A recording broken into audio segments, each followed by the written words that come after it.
What do you suppose the name or the word holy means? We say it a lot. We say holy, holy, holy. We say it in our prayers. Some of us, we say it in our swear words, but we say it. I wonder what it really means to us here. A lot of times since I've been here, people have said that they've been enjoying the Bible, the fact that we're preaching on the Bible and learning some of the Old Testament stuff, and we're bridging it up into the New Testament. As a matter of fact, we're almost there to the New Testament. And a lot of people have said that this is they're hearing some stories that they haven't heard before because they haven't really read the Bible that much, which is one, it's kind of sad, and two, I'm glad that they're here getting that information, because I think it's important that we learn the lineage of the entire Bible, of where it brings us there. But I want to challenge us. We've been working on basically gearing up our wisdom. As we reach into Easter, we're going to start gearing up our worship. That means it's not what we do. It's not, we're not going to add different things or bells and whistles or anything. It's basically just saying, can you feel him in here? Can you meet him halfway? As he's searching for you, can you search for him? You know, we talked a lot in I learned so much from our kids on Wednesdays, and I don't even like to call you guys kids, because you guys are just young adults, because they're very wise. And one of the things we talked about was not having that aha moment when you became a Christian. You know, that's knocked off your horse moment, or blinded, or is, as my story goes, I had a couple of definite moments where I knew I heard from God, which is why I'm standing here today. Sometimes we can go our entire lives without actually feeling that. Sometimes it's a very gradual thing. Sometimes it's a splash in the face, like a cold water, and sometimes it's dripping like molasses. And it just kind of becomes part of our lives. Either way, however you have found Christ, I ask you during this time to revisit that, to revisit how you found him, and also to re-energize your seeking of him, to make sure that he's still in your life, and to see where he's kind of missing in your life. One of those Old Testament things that we're going to learn from is King Solomon. We've gone from David now, and we're at his son, King Solomon. Solomon was the son from Bathsheba. He was not the oldest, which in some family traditions, the oldest son becomes king. He was not. He was actually one of the youngest. But Bathsheba was David's kind of love, and also God told him that Solomon would take the crown. And not only that, but David had made the plans for the temple to put the Ark of the Covenant in. But God said, I can't let you build it because you have too much blood on your hands. Remember, David was not only a king and a ruler, but he was a warrior. He was amongst the fight.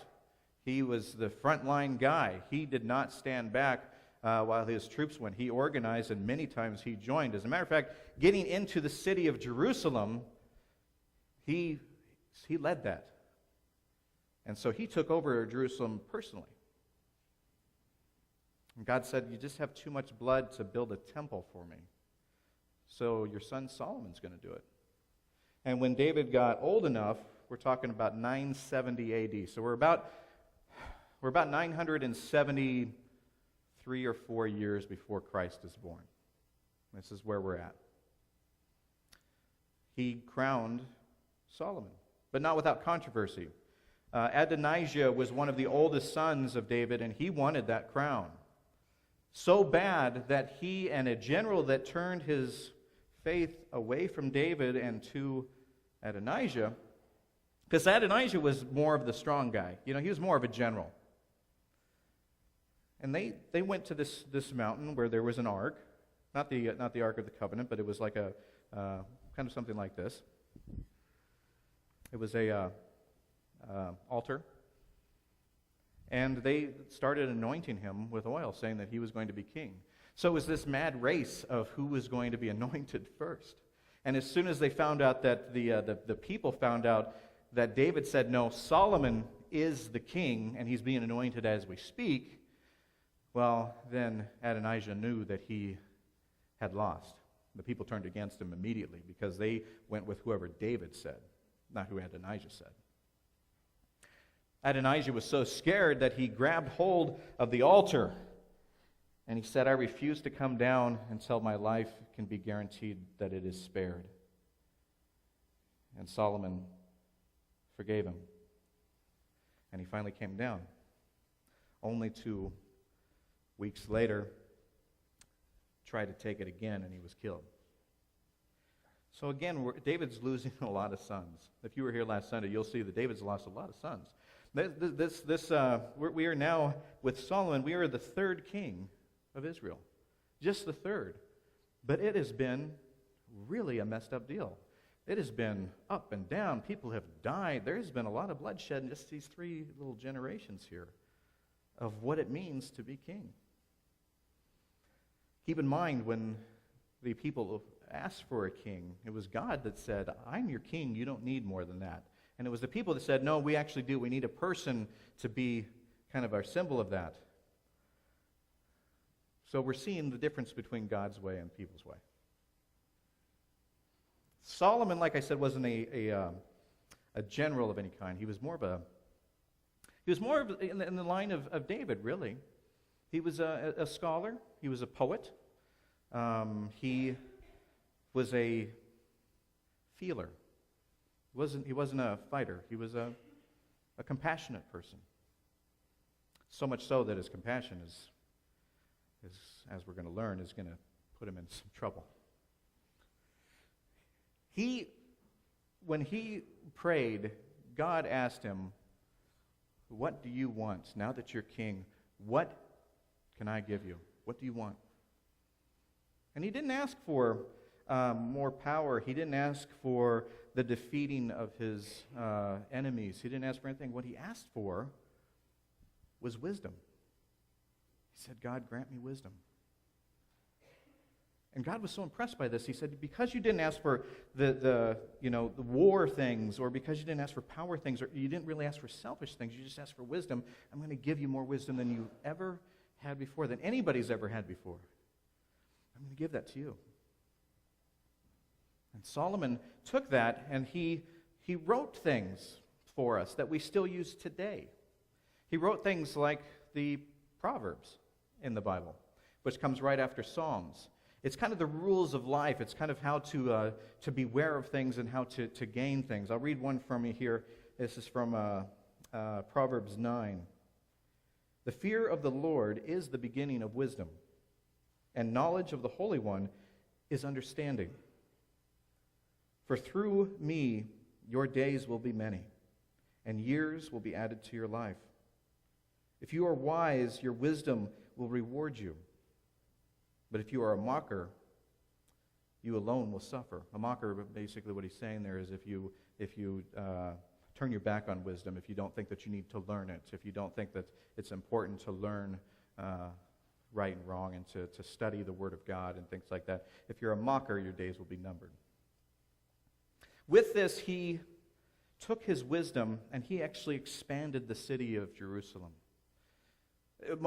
Basically, he expanded it to where basically Jerusalem is now. He brought it to where it was 25,000 people in just that one city of Jerusalem. 25,000 people. This turned into a Mecca. Right now, currently, Jerusalem has 27,000 people. So we're not far off. He's created a worldwide city where people have come, and he has increased trade and marketing. People are coming from all over the world. They're seeing things in this area that they've never seen before. We've got sugar cane coming. We've got things like glass he's seeing for the first time. He's got animals of tigers and different chimps and apes and things like that coming into the city. and celebrating this commercial Mecca. And Jerusalem is alive and it's growing. And it's because of Solomon's wisdom. And his wisdom becomes so well known around the world that kings and queens and everybody, they come and just to listen to him. Just to listen to what this man of wisdom is all about. This man that has turned Jerusalem into this huge commercial superpower. But they also want to listen to his words, because what Solomon would do in the days of kings, it's not like a president now where you never see a president. You can request to have an audience with the president, and they will, tell you no, and then they'll, go through your files. In those days, king had king's court, and you could actually go in, and he was the judge. And he had that very famous court case, which is being depicted here, where two women came in, and they were prostitutes. And one woman said, I was sleeping with my child, and next to me was this other woman who rolled over onto her own baby, killing it in the night. This is her baby that she killed. And then sometime before I woke up, she exchanged the babies to where I woke up with the deceased one, and I know that's not mine. I know that my baby is the live one. And the other woman said, no, that's not true. I never rolled over on any baby. She rolled over on her own baby. This baby's mine. And so he's got two women that are saying, that baby, this one baby, is mine. And Solomon thought about it for a while. And he said, well, there's no reason that both of you shouldn't be having that baby. And he took a knife and he said, we will cut this baby in half. That's how we're going to split this. Each of you gets a half of this baby. And one woman said, no, don't do that. As a matter of fact, just give her the baby. I'd rather have it live than killed. And that's when Solomon said, blessed is this baby, and blessed is the real mother, because only the real mother would rather give it away than see it killed. And it was things like that that made him just a scholar, just made him this brilliant person. And people came from all over the place to see this and to trade. You would walk into Jerusalem and there would be just a mecca of stores and trade of all over the world. And it was because of Solomon that did this. Now, as we said, David could not build the temple. Actually, let me show you something here. We often talk about the 12 tribes of Israel, and so we're just going to map it out real quick for you so you can kind of get an idea of this. Remember, it starts with Jacob. Jacob, his name was changed to Israel. Israel means wrestles with God. Because Jacob wrestled with God, his name became Israel. So the 12 tribes of Israel is basically the 12 sons of Jacob. And here we go. These are the different people that he had kids with. He had Leah, which was the older sister, the Rachel, the one that he really loved, and then we had 2 slaves that had really no choice in the matter whatsoever. The 12 tribes are all in blue here. Those are the 12 tribes, not these 2, just these 2 here. And you'll see that the tribe of Judah led to King David, led to King Solomon, led to all of the kings of Judah, and eventually led to Joseph and Mary, which had Jesus. The Levite tribe, well, that's where Moses and Aaron came from, and that's where your priest came from. Your high priest came from Aaron's lineage, and your priests and your Levites came from basically kind of the 2 of them, and from Aaron. So the people that moved the ark, for example, those were the Levites. The people that became, many of them became Pharisees in Jesus' day that he would argue with, those were the Levites. And then we have over here, we have the tribe of Benjamin, which is actually the smallest tribe, which led to King Saul, which led to the Apostle Paul, and if our lineage is correct, which led to your pastor that speaks before you. I hear giggling there. Why is that giggling? I don't know why there's giggling. Why wouldn't it be Benjamin? Because that's the only name up there that I can actually pronounce and spell. Except maybe Levi. He runs our soundboard, but he's not here. Maybe Gad. I don't know if I can pronounce Gad. So that's our lineage. We've got 12 tribes here, and when David was king, he oversaw those 12 tribes. And now that Solomon is king, he is overseeing those 12 tribes. And his job right now is to build the temple. See, David actually wrote the blueprints, kind of basically. As a matter of fact, if you look into Chronicles, you can actually, if any of you are builders and everything like that, you can look in there and get the blueprints and build your own temple if you wanted to. It wasn't that big. As a matter of fact, the temple itself was maybe about this big. It's pretty much kind of the size of this church. This is what it looked like. Here's just a kind of a size comparison. This is a football field, an American football field, and this is the entire temple that you're seeing here, okay? So we're not even 50 yards, basically. Over here is where they would make the burnt, they would cut up the things for the sacrifice, the animals and things like that. You would go into here. This was kind of a storage area. It was also where a lot of the high priests actually would stay. And here is the curtain and the wall that guarded the Holy of Holies. This is the holy room. This is the most holy place, or the Holy of Holies, whichever you want to call it, where the Ark of the Covenant actually sat.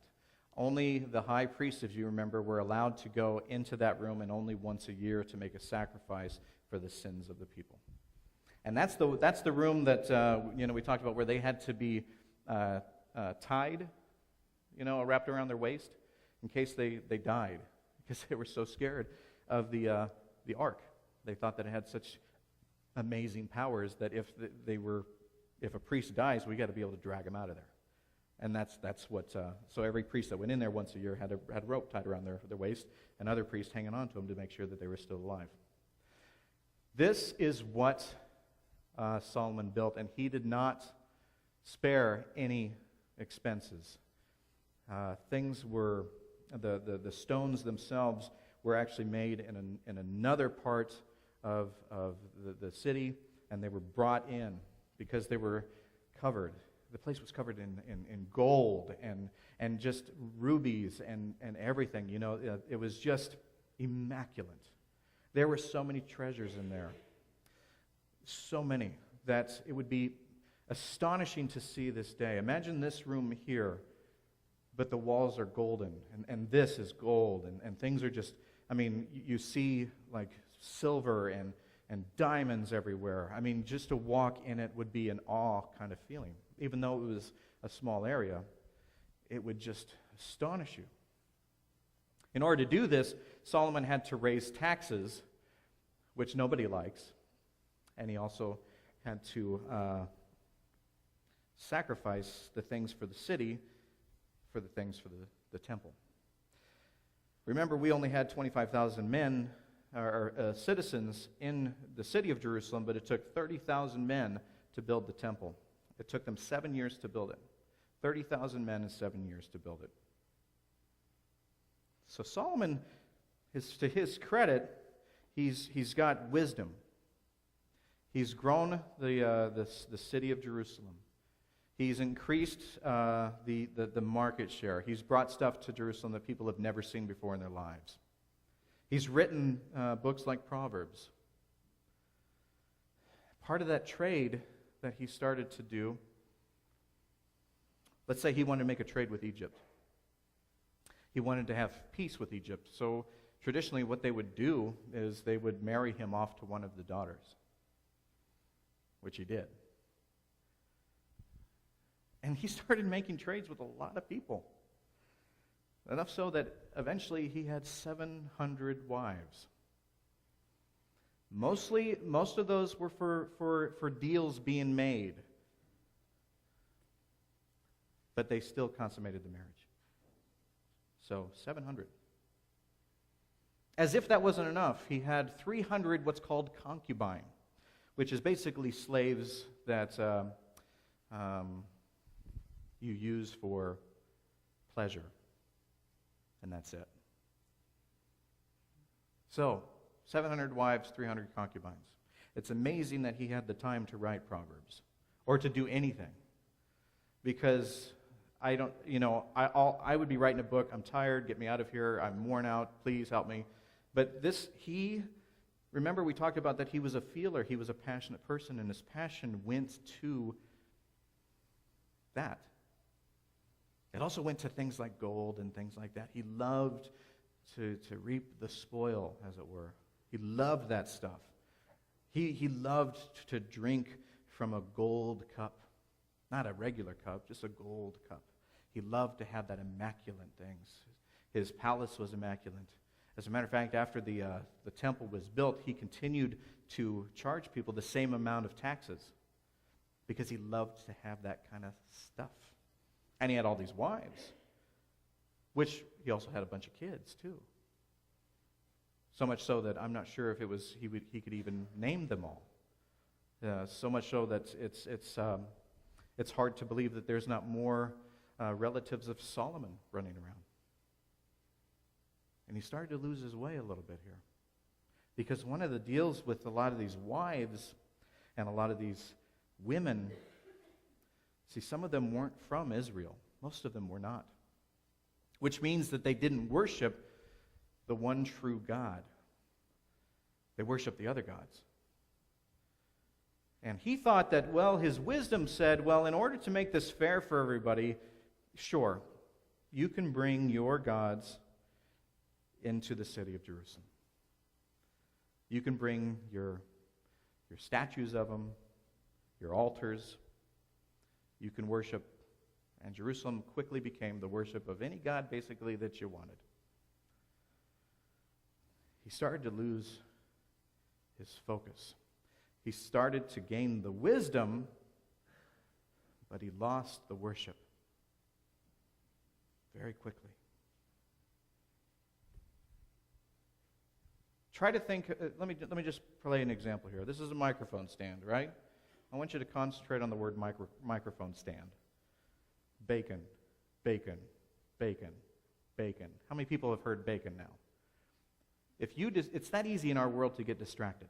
It's that easy in our world to try to focus on God, but there are so many other things thrown in our way and words. It's like trying to count money and some idiot comes in and starts going 4, 6, 7, 5, and then you have to count all over again. My brother did that. That's why I went bankrupt, because I just couldn't count. He got caught up in things. He got caught up in the very nature of being rich and having a kingdom, that he lost the holiness. This is why I don't like these TV preachers that say, if you just follow God and pray the right way, everything on earth is going to be yours, and you're going to reap the spoil, and you're going to get a house that you wanted and a car, and all of that. The very nature of the story of Solomon teaches us that that's not what God wants us to do. That is the key to lose our way. If we start focusing on that as a reward, we lose our way to what is in here.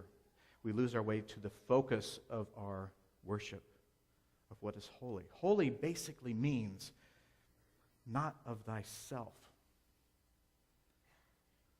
It means I'm not going to think of me, but of God. How many of us can honestly say that every day we say that? Every day that we walk around, we say, not of me, but of God. Whatever is going to happen, it's going to be from God.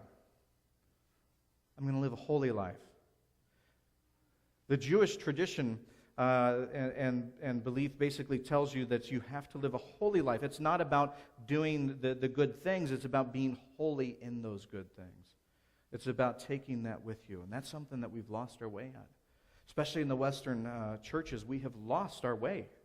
We have come here to get something out of church rather than to come here and have it just be all about God. Have it be all about, I'm going to go here and I'm going to just worship my God. I'm going to leave myself out the door. And I'm coming here and I'm devoting one day, the Sabbath, and I'm going to give it all to God. Whatever we do in church, I'm giving it to God. I'm going to pray to God. I'm going to sing to God. I'm going to worship God. A lot of us, we don't do that anymore. And Solomon didn't do that either. It became so much so that he was even offering sacrifices to the other gods. It became something that was just not that important to him. And naturally, those things catch up with you. A prophet came to him and said, you're going to, those 12 tribes, you're going to lose 10 of them. In just one generation, you got David that built those tribes. And in one generation, they're gone. A political figure, we'll call him, and actually a friend, Jeroboam, got 10 tribes. It didn't happen in Solomon's lifetime. See, a lot of these things, what God tries to prove in these things is that he says what you do has ripple effects. When you do something selfish for yourself, it isn't going to just affect you. It's going to affect other people. If you are a spouse and you have a family and you go outside the relationship and you have an affair, you are cheating on your kids as well. Every one of those things has a ripple effect. And this is what God was saying. And he said, your son is going to lose those people. There is going to be civil war in Jerusalem. They just got it together. In one generation, they just finally got it together. They finally got to where they had a city that was rightly called Jacob after God.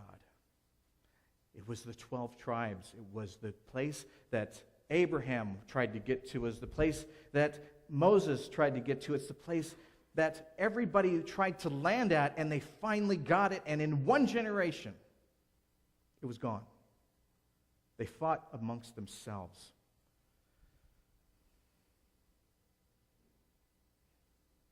Rehoboam was the son that inherited this mess. There was civil war. He got Judah and Benjamin. That's it. Everything else was gone. And they would be fighting for a long, long time. Judah is where we get Jewish.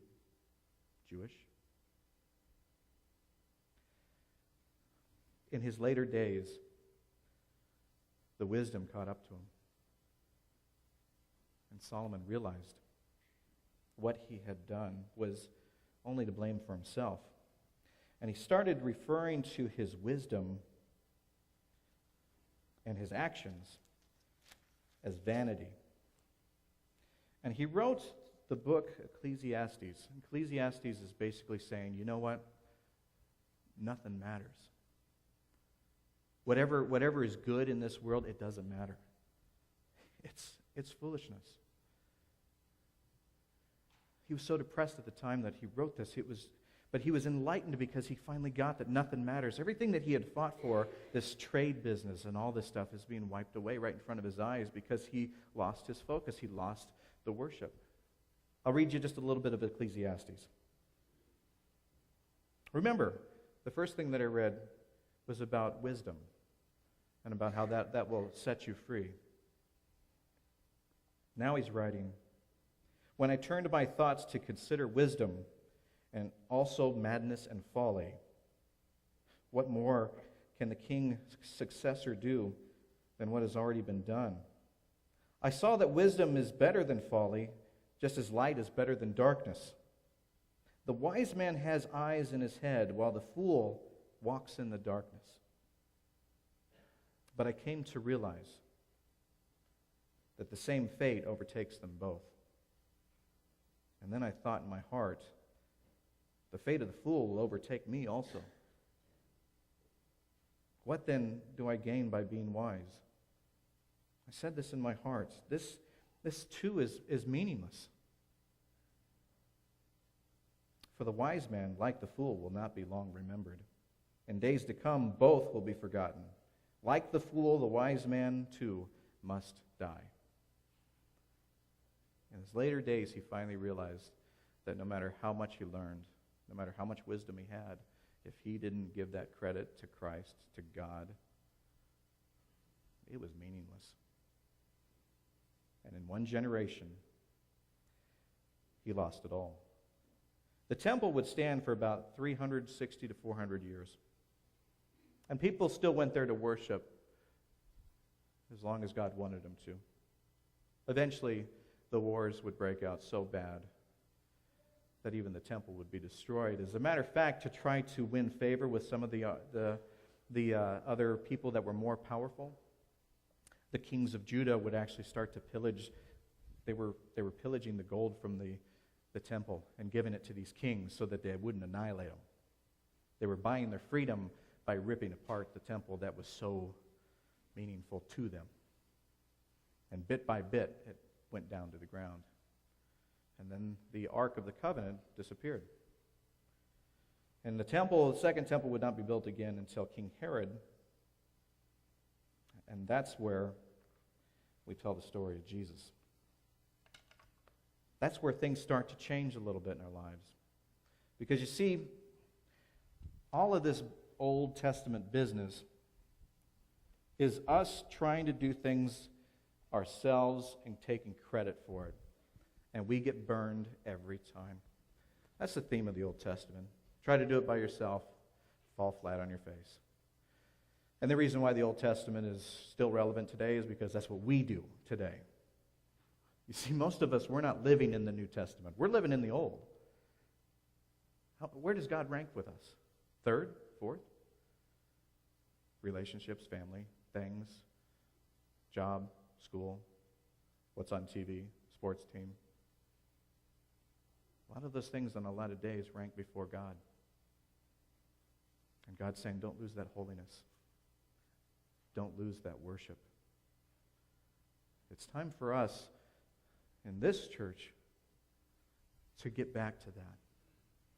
To get back to that inner soul part, to where we seek God. We don't just sit there and wait for God to seek us. We don't come to church and start thinking about our grocery list or what we're going to have for lunch today or what football team's playing. We give the whole day to God. All he's asking for as a Sabbath is one day. One day. In the Ten Commandments, he just said, just give me one day. Take me with you the rest of the week, but one day, stop what you're doing and make that day holy. Make it be not about you. And we can't do that. We try, but we can't. When we come here, how many people believe that Christ is actually here in this room? How many people believe that prophets still exist, that there might be one right here in front of you, or right beside you, or near you? How many people believe that people still hear the Word of God? How many people believe that the Bible could still be being written today? The story is continued. It has not stopped. The question is, do we want to actually listen to it, read it, learn it, take that wisdom, but then turn it into worship? Do we want to do that? That's the difference between being an attender and being a believer.